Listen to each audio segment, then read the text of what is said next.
morning, everybody. Today is Monday, June 2nd, and this is your Arkansas Daily News Update. We had a gorgeous weekend here in Arkansas, and plenty of things are going on, so let's get started. Well, we have to start with baseball because we have two teams that are absolutely killing it in the road to Omaha. We're going to start with the UALR Trojans.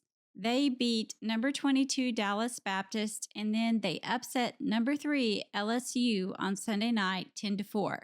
That makes UALR the first number 4 seed to beat LSU in a regional in Baton Rouge. So now UALR has to face LSU again tonight at 8 p.m., and the winner of that game advances to the Super Regional versus West Virginia. Moving on to the Razorbacks, Blue Pig Suey, the Hogs swept their Fayetteville Regional 3-0. That's the first time since, I think, 2019.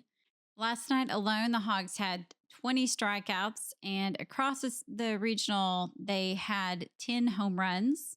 So that means that we will host the Super Regional next weekend. Our opponent will either be Tennessee or Wake Forest, depending on who wins that game tonight. Looking at a couple of races, congressional races here in Arkansas. In the 3rd District, Diana Lawrence, a Democrat, has announced that she will run against Representative Steve Womack. Now, Miss Lawrence is new to Arkansas. I think she's only been here around 6 months. And I think she moved here from Virginia, but she had previously run for office multiple times in Wisconsin. She's criticized Womack for his lack of town halls and his support of Trump. Chase McDowell, a Republican, has announced he will run against Representative French Hill in the 2nd District down in central Arkansas. McDowell is a 31-year-old consultant originally from Stamps, and he's calling for a 1% student loan interest, lower taxes, and is supportive of tariffs. He says Arkansas is being left behind economically. We are 8 days into the escape of convicted murderer Grant Hardin. He escaped from Calico Rock Prison on May 25th. Tips have come in from Arkansas and Missouri, but nothing has been verified yet, and law enforcement are still focused on the intensely forested and karst, that means lots of caves, and hilly area of north central Arkansas. U.S. Marshals and FBI are assisting in the search, and they've upped the reward to $25,000. Hardin is also now facing an additional felony escape charge. You've probably seen this on national news now. It's getting a lot of attention, and it's being dubbed the devil in the Ozarks.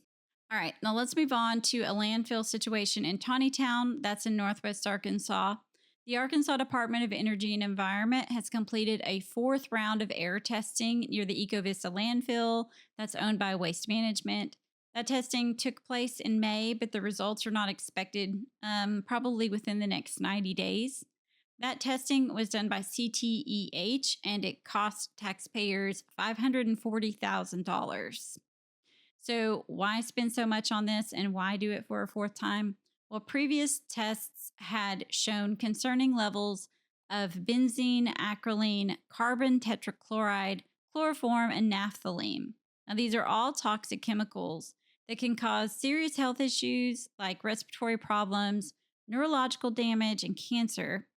But with that data, the state said that it couldn't confirm whether the landfill was the source, so that's why they ordered this 4th round of testing. Let's talk a little bit about agriculture. Arkansas corn farmers are mostly done planting for the season. The USDA says the crop is 98% in the ground, but this was not a smooth year for corn farmers. Back in March, around 265,000 acres had been planted. Then we had the flooding and the storms in early April, and around 53,000 of those acres had to be replanted. But here's the problem: between the bad weather and limited windows for working in the field, a lot of farmers just never got the chance. Some had to stick with the stands that they had that were not ideal, but it was better than not having anything in the ground.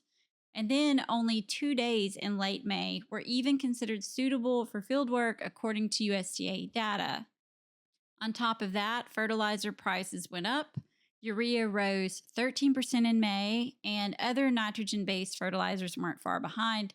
That made replanting even more expensive and harder to justify, so many ended up just skipping replanting altogether. So yes, Arkansas got the corn crop in the ground, nearly all of it, but it did come with trade-offs.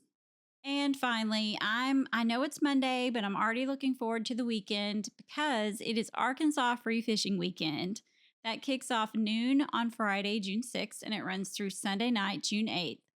So throughout the weekend, no fishing license or trout stamp is required, and all 29 state park lakes and 12 rivers are open for anglers. Don't go too crazy because all daily limits and regulations still apply.